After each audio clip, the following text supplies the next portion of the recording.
जय हिंद दोस्तों, मैं संदीप आपके अपने चैनल द एजुकेशन हब पर आपका स्वागत करता हूं। दोस्तों, हमने भाग 3 तक कंप्लीट कर दिया है। आज हम लोग भाग 4 राज्य के नीति निर्देशक तत्व के बारे में पढ़ेंगे। इसे ध्यान से समझेंगे ये क्या है और संविधान में क्यों लाया गया था। तो चलिए स्टार्ट करते हैं। ये क्या है? भाग 4 राज्य के नीति निर्देशक तत्व, इसके बारे में समझते हैं। तो पहले समझिए नीति निर्देशक तत्व है क्या। देखिए, जब भारत आजाद हुआ था तो उस समय हमारे पास संसाधनों की कमी थी, मतलब पैसे बहुत कम थे। और राज्य के नीति निर्देशक तत्व ये कहता है कि हमें लोगों को, मतलब उनके कुछ अधिकार हैं वो देने चाहिए। कैसे अधिकार? जैसे लोगों को पढ़ाना चाहिए, नौकरी देनी चाहिए, समान काम के लिए समान वेतन स्त्री पुरुष को, और ग्राम पंचायत लानी चाहिए, मतलब उनको राशन उपलब्ध कराना चाहिए। तो इस तरह की कुछ सुविधाएं हैं राज्य के नीति निर्देशक तत्व के अंतर्गत। तो उस टाइम संसाधन की कमी थी, जिसके वजह से इसको मतलब भाग 3 में ना रखे, क्योंकि जो हमारे संवैधानिक सलाहकार थे BN राव, वो भाग 3 मतलब भाग 3 के जो मूल अधिकार है उसको कैटेगराइज वाइज बांटे। उन्होंने कहा कि वो कैटेगरी नंबर 1 है और राज्य नीति निर्देशक तत्व को कैटेगरी नंबर 2 में रखना चाहिए। क्यों? क्योंकि अगर जैसे उस समय संसाधन की कमी थी, अगर मान लीजिए उस समय इसको मूल अधिकार के अंतर्गत रखा जाता तो होता क्या, मान लीजिए उसमें बात है वृद्धा पेंशन की, राज्य के नीति निर्देशक तत्व की। अगर ये मूल अधिकार में होता और वृद्धा पेंशन नहीं मिल रही होती तो आप क्या करते? अनुच्छेद 32 का प्रयोग करते, सीधे क्या करते? सुप्रीम कोर्ट चले जाते, या फिर अनुच्छेद 226 का प्रयोग करके आप हाई कोर्ट चले जाते। तो उन्हें वृद्धा पेंशन देनी पड़ती, चाहे उनके पास धन हो चाहे नहीं हो। लेकिन राज्य के नीति निर्देशक तत्व में ये कहा कि आप जो भी काम जनता के लिए करेंगे वो अपनी संसाधन की उपलब्धता के हिसाब से करेंगे। मतलब आपके पास संसाधन होगा तब आप लोक कल्याण में इन चीज़ों को लगा सकते हैं। अगर नहीं लगा पाए तो इसके लिए जनता, मतलब सुप्रीम कोर्ट या हाई कोर्ट नहीं जा सकती है। राज्य के नीति निर्देशक तत्व में ये कहा गया, ठीक है। और इस राज्य के नीति निर्देशक तत्व जो है ये कहाँ से लाया गया? तो ये आयरलैंड से लाया गया था। कहाँ से लाया गया था? आयरलैंड से। और आयरलैंड कहाँ से लाया था? तो आयरलैंड खुद इसको कहाँ से लाया था? स्पेन से लेके आया था। कहाँ से लाया था? संविधान में स्पेन से। और भारत कहाँ से लेके आया? आयरलैंड से लेके आया। अब आप सोच रहे होंगे स्पेन कहाँ से लाया? तो स्पेन ने खुद अपने संविधान को बनाया था। राज्य नीति निर्देशक तत्व को संविधान में स्पेन ने खुद लाया था। स्पेन से आयरलैंड लाया और आयरलैंड से कौन लाया? भारत लाया। इसी में एक नेता थे KT शाह। KT शाह ने कहा कि राज्य के नीति निर्देशक तत्व उस चेक के समान है जिसका भुगतान कौन करेगा? बैंक अपनी इच्छा के अनुसार करेगा। मतलब कौन थे? KT शाह। KT शाह ने क्या कहा? KT शाह ने कहा ये जो मतलब राज्य नीति तत्व है ये बैंक के उस चेक के समान है, चेक के समान है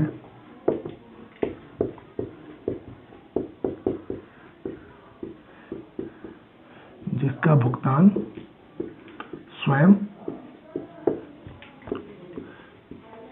बैंक अपने अनुसार करेगा, अपने अनुसार करेगा। किसके अंदर कहा? किसने कहा? KT शाह ने कहा। तो कई बार आपसे पूछा जाता है क्वेश्चन, क्या पूछा जाता है कि किसने ये कहा था कि ये चेक उस, मतलब ये चेक उस राज्य निर्देशक तत्व उस बैंक के चेक के समान है जिसका भुगतान बैंक अपने अनुसार करता है। तो किसने कहा था? KT शाह ने कहा था। भीमराव अंबेडकर ने इसे लोक कल्याण के लिए सामाजिक व आर्थिक लोक गणराज्य स्थापित करने की बात कही थी। सामाजिक एवं आर्थिक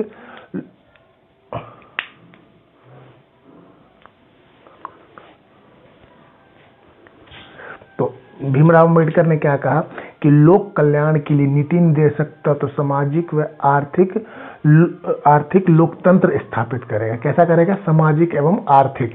देखिए, उन्होंने इसलिए इसे क्यों कहा था? क्योंकि देखिए उस टाइम हमारे पास पैसों की कमी थी।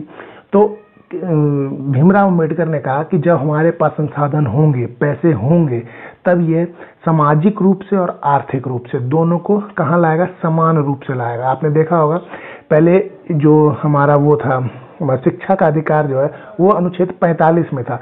लेकिन जब हमारे पास पैसा आया, संसाधन आए, तो अटल बिहारी वाजपेयी ने उन्होंने क्या किया, 21 के क में जोड़ दिया, जो मूल अधिकार हो गया। 6 से 14 वर्ष के बच्चों के लिए अनिवार्य शिक्षा कर दी गई। तो जैसे जैसे हमारे पास संसाधन आए वैसे वैसे क्या करना है, जोड़, वो सरकार के ऊपर है। अगर सरकार, जैसे आपको मान लीजिए अभी गरीब को 2 रुपए किलो गेहूं मिल जाता है, ये सरकार के पास संसाधन है तो वो देती है। अगर वो चाहे नहीं दे तो वो नहीं देगी। जैसे कि अखिलेश सरकार, यूपी में अखिलेश सरकार लाई थी कि वृद्धा पेंशन मिलेगा, लेकिन जब योगी सरकार आई तो उन्होंने वृद्धा पेंशन बंद कर दी। तो उनकी मर्जी कि वो देना चाहते हैं नहीं देना चाहते। अगर नहीं देना चाहते तो आप सीधे हाई कोर्ट या सुप्रीम कोर्ट नहीं जा सकते, क्योंकि ये वाद विवाद योग्य नहीं है। तो ये तो हो गया राज्य के नीति तत्व की क्या है, कैसे है। तो अब इसके अनुच्छेद के बारे में समझते हैं। चलिए अब इसके अनुच्छेद के बारे में जानते हैं। तो इस भाग 4 जो है, अनुच्छेद कहाँ से कहाँ तक है, 36 से 51। तो इसमें पहले अनुच्छेद 36 के बारे में जानते हैं। अनुच्छेद 36 क्या कहता है, राज्य की परिभाषा।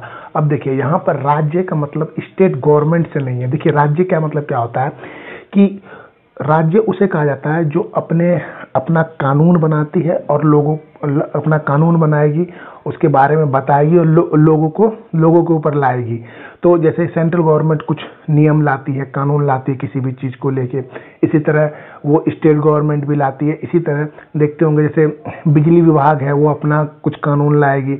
हर एक विभाग अपना अपना एक कानून लाएगा। तो जो अपना एक कानून लाते हैं उसे क्या कहते हैं, राज्य कहते हैं। जैसे आपने कभी कभी सुना होगा कि ये मतलब कोई अपने बहुत बड़े खेत वेत को या अपने पूरे घर को, बहुत बड़े अंपायर को स्टेट कहता है। क्यों कहता है, क्योंकि वो उसका हिस्सा है और वो उसके हिसाब से उसमें जितने भी खेती बाड़ी काम होंगे वो जिसका है उसके हिसाब से होंगे। तो वही मतलब होता है राज्य की परिभाषा। तो इसमें राज्य की परिभाषा है कि जो नियम कानून है वो अपने अनुसार बनाएंगे और लोगों के कल्याण में लगाएंगे। तो ये किसमें है, अनुच्छेद 36 में, किसकी, राज्य की परिभाषा। अब अनुच्छेद 37 क्या कहता है, न्यायालय द्वारा परिवर्तनीय अथवा वाद योग्य नहीं है। परिवर्तनीय का मतलब होता है कि, परिवर्तनीय क्या मतलब होता है, एनफोर्समेंट, मतलब आप इसको जबरदस्ती लागू नहीं करा सकते हैं और ना ही ये वाद योग्य है, मतलब आप इस पर डिबेट भी नहीं कर सकते हैं। जैसे कि मान लीजिए सरकार ने कहा कि हम आपको क्या कहते हैं, राशन देंगे। जैसे अभी लॉकडाउन में आपने देखा होगा कि आपको कहा गया कि नवंबर के एंड तक आपको राशन मिलेगा, तो आपको सरकार राशन दे रही थी। अब उन्होंने नवंबर के बाद देना बंद कर दिया, फ्री राशन जो लॉकडाउन में मिल रहा था गरीबों को, तो अब देना बंद कर दिया। तो अब आप कहिएगा नहीं ये मेरा अधिकार है, सरकार दे कैसे नहीं रही है, देना पड़ेगा। तो आप कहिएगा कि हम कोर्ट जाएंगे। तो आप जबरदस्ती इसको नहीं ला सकते, आप कोर्ट नहीं जा सकते। इसीलिए पहले ही कह दिया गया था कि, इसीलिए इसमें कहा गया क्या कि ना ही आप कोर्ट जा सकते हैं, ना ही ये वाद योग्य, आप डिबेट भी नहीं कर सकते, तो जबरदस्ती सरकार पे लाद नहीं सकते हैं कि आपको देना ही पड़ेगा। उनकी मर्जी है, वो अगर देना चाहेगी तो देगी और नहीं देना चाहती है तो नहीं देगी। ये उन पे डिपेंड करता है, ये संसाधन पे डिपेंड करता है कि अगर मान लीजिए आप सरकार कंगाल है तो आपको कहाँ से राशन देगी, राशन तो नहीं दे पाएगी। जब उनके पास रहेगा तभी तो देगी। तो जब सरकार के पास आता है तो कुछ ना कुछ स्कीम लाती है, उसको देती है। जैसे अभी किसानों को मिलता है 6,000 रुपये सालाना। तो अभी अगर चाहे सरकार आज से देना बंद करना चाहे तो बंद कर सकती है। आप इसके लिए कोर्ट का दरवाजा नहीं खटखटा सकते हैं कि नहीं दे कैसे नहीं, देना पड़ेगा, ये नहीं है, क्योंकि आपका मूल अधिकार थोड़ी ना है। ये राज्य के नीति निर्देशक तत्व है। सरकार लोक कल्याण के लिए काम करती है, लेकिन जब संसाधन रहेंगे तभी काम करेगी ना, अगर नहीं रहेंगे तो नहीं करेगी। तो इसीलिए क्या है, आप इसे जबरदस्ती लागू नहीं करवा सकते और इस पर वाद विवाद नहीं हो सकता। उसके बाद अनुच्छेद 38, लोक कल्याण की अभिवृत्ति, अर्थात सरकार जनता के लिए सामाजिक, आर्थिक एवं राजनीतिक न्याय करेगी। यहाँ पे कल्याण लिख दिया,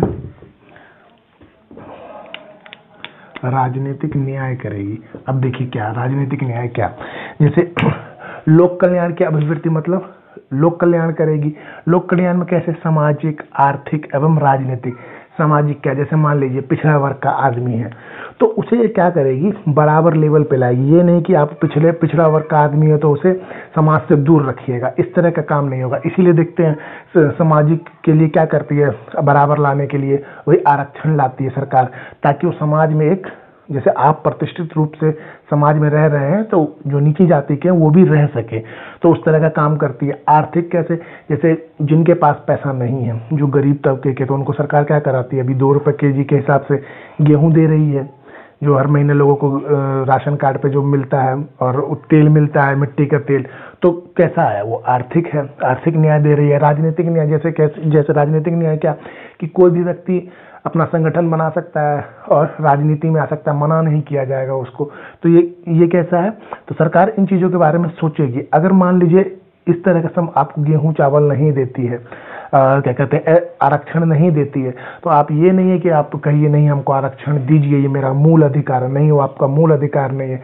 सिर्फ मूल अधिकार में ही आप सीधे हाई कोर्ट या सुप्रीम कोर्ट जा सकते हैं। इसके अलावा राज्य के नीति निर्देशक तो वो सरकार के ऊपर है, उनके संसाधन के ऊपर है, वो आपको देना चाहती है कि नहीं देना चाहती है। तो 36, 37, 38 हो गया। अब आगे बढ़ते हैं, चलिए अब आगे समझते हैं। देखिए अनुच्छेद 29, इसमें क्या कहता है, समान काम के लिए स्त्री एवं पुरुष को समान वेतन दिया जाएगा। मतलब कि किसी भी कंपनी में, किसी भी जगह, या गवर्नमेंट हो या प्राइवेट हो, अगर समान काम कर रहा है, मतलब एक अगर मान लीजिए किसी कपड़े की कंपनी में अगर लेडीज भी सिलाई कर रही है और जेंट्स भी सिलाई कर रहा है, दोनों सिलाई का ही काम कर रहे हैं, तो ऐसा नहीं होगा कि एक की सैलरी ज़्यादा रहेगी, एक की सैलरी कम रहेगी। समान काम है, समान वेतन दिया जाएगा। किसी समान काम के लिए क्या करेगा, स्त्री और पुरुष को समान वेतन दिया जाएगा अगर काम समान हो। ठीक है, अगर मान लीजिए कि ऐसा नहीं होता का कभी कभी आपने देखा होगा कि एक व्यक्ति है जो पिछले 5 साल से उसमें काम कर रहा है, तो उसकी सैलरी मान लीजिए 10,000 है।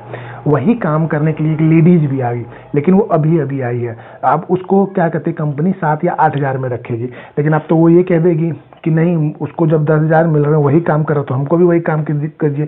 तो ये कंपनी के ऊपर है कि क्यों, क्योंकि उसके पास एक्सपीरियंस था, उसके आधार पर उसको 10,000 दे रही थी। लेकिन लेडीज के पास अभी एक्सपीरियंस नहीं था, तुरंत शुरुआत में आई तो उसको 7-8 हज़ार में मिल रहे थे। तो अब क्या है कि लेडीज ये नहीं कह सकती है, या कोर्ट नहीं जा सकती है कि काम वो भी सेम कर रहा है, मैं भी कर रही हूँ, तो समान काम के लिए समान वेतन मिलना चाहिए। वो पूरी तरह सरकार पर डिपेंड करती है, जहाँ आप काम कर रहे हैं उस पर डिपेंड करती है, वो उसकी मर्जी के ऊपर है, वो आपको समान काम के लिए समान वेतन दे कि नहीं दे। लेकिन अनुच्छेद 39 कहता है कि समान काम के लिए समान वेतन देना चाहिए। इसका एक और उदाहरण है, जैसे कि बिहार में क्या चल रहा था कि एक जो सरकार की तरफ से मतलब जो नियोजित शिक्षक थे, और एक को नियोजन पर रखा गया था। मतलब एक की बहाली हो गई थी, जो अभी जो सरकारी टीचर है वो 30,000, 35,000, 40,000 रुपये कमाते हैं, और कुछ को नियोजन पे रखा गया। नियोजन का मतलब है कि एक तरह से ठेकेदारी समझ लीजिए, उस पर रखा गया और उन्हें 5,000, 10,000 पे पढ़ाया जाता है। मतलब जो वो पढ़ा रहे हैं वो भी यही पढ़ा रहे हैं, तो क्या कहते हैं, उनको उतना पैसा दिया। तो उन्होंने क्या किया, कोर्ट में केस कर दिया, और कोर्ट में ये केस कर दिया कि हमें समान काम वो भी वही कर रहे हैं और हम भी वही कर रहे हैं, लेकिन हमें समान वेतन नहीं मिल रहा है। तो आप बताइए, क्या वो ये केस कर सकते थे? नहीं कर सकते थे। वो सरकार के ऊपर, वो आपको देना चाहती है कि नहीं देना चाहती है। लेकिन फिर भी गवर्नमेंट, जो कोर्ट ने इसे स्वीकार किया। देखिए एक्चुअल में था क्या, आप जब समान काम के लिए स्त्री व पुरुष में समान वेतन होना चाहिए, तो जिस नियोजन पे आप काम कर रहे हैं उसमें जो स्त्री पुरुष है उनके लिए तो समान काम के लिए समान वेतन दे ही रहे थे ना। वो तो काम ठीक है, वो उसके जैसे कर रहे थे, लेकिन वो सर गवर्नमेंट की तरफ से थे, तो वो उसको और उसको आप बराबर नहीं कर सकते हैं। तो इसमें क्या था सीधे कि समान काम के लिए स्त्री और पुरुष को समान वेतन दिया जाएगा। ठीक है, अनुच्छेद 39 हो गया। अब 39 के क, जैसे देखिए आप जैसे क देखते हैं, ख देखते हैं, ग देखते हैं, इसका मतलब आप समझिए कि इसको अलग से जोड़ा गया है। क्या किया गया है? अलग से जोड़ा गया। पहले संविधान में नहीं था, फिर संशोधन करके क्या कर दिया गया, अलग से जोड़ा गया। तो 39 के क में क्या है, निःशुल्क विधि सहायता दी जाएगी। अब विधि का मतलब क्या होता है, मैंने पहले ही बताया, विधि का मतलब होता है कानून। तो आपको क्या किया जाएगा, फ्री में कानूनी सहायता दी जाएगी। जैसे मान लीजिए आपकी खेत की जमीन को किसी ने हड़प लिया, आपके घर को किसी ने हड़प लिया, तो खेती की जमीन को हड़प लिया, आप गए दरोगा के पास और उससे बोला कि हमें सलाह दीजिए, सहायता दीजिए कि हम क्या करें। अब मान लीजिए अगर ईमानदार हुआ तो आपको बता देगा कि आप ऐसे ऐसे डॉक्यूमेंट लेके आइए, हम ऐसे ऐसे कर देंगे। ठीक है, अगर मान लीजिए पैसा खाने वाला है तो आपसे पैसा खाएगा, नहीं दीजिएगा तो सहायता नहीं करेगा। तो आप कोर्ट नहीं जा सकते कि पुलिस ने मेरी इस काम को बताने में सहायता नहीं की। वो आप आपका कब्जा कर लिया, वैसे तो आप जा सकते हैं कोर्ट, उसमें कोई दिक्कत नहीं है, लेकिन ये निःशुल्क विधि सहायता आपको दी जाएगी। लेकिन ऐसा नहीं है कि आप इसके लिए कोर्ट क्यों नहीं दे रहे हैं, ऐसा नहीं हो सकता है, ठीक है। तो इसमें क्या 39 में निःशुल्क विधि सहायता दी जाएगी। अनुच्छेद 40 में ग्राम पंचायत के बारे में, मतलब ग्राम पंचायत को क्या कहते हैं, राजनीतिक तत्व में रखने के लिए है। तो इसमें जो गांधी जी हैं, गांधी जी और अंबेडकर जी, इनमें क्या हो गया, विवाद हो गया। विवाद क्या हो गया कि गांधी जी ने कहा कि ग्राम पंचायत को रहना चाहिए और अंबेडकर जी ने कहा ग्राम पंचायत नहीं रहना चाहिए। देखिए कि अंबेडकर ने क्यों कहा, अंबेडकर जी अपनी जगह सही थे, गांधी जी अपनी जगह सही थे। अंबेडकर ने कहा अगर ये ग्राम पंचायत आएंगे तो जो भी पंचायत के मुखिया सरपंच है वो सारा पैसा खा जाएंगे और इसको देंगे ही नहीं, क्या करेंगे, इसको देंगे नहीं। लेकिन गांधी जी ने कहा कि मान लीजिए वो पैसा खाएंगे, ठीक है, तो सरकार जब उनको पैसा देगी, मान लीजिए उसके पास पैसा आते जैसे 100 रुपए दिया, 100 रुपए आते आते उनके पास 50 भेज दिया, अरे खाएगी तो 30 खा जाएगी, कम से कम 20 तो देगी नहीं, क्योंकि उनके समाज का काम करना है, लोक कल्याण करना है, कुछ तो दिखाना पड़ेगा।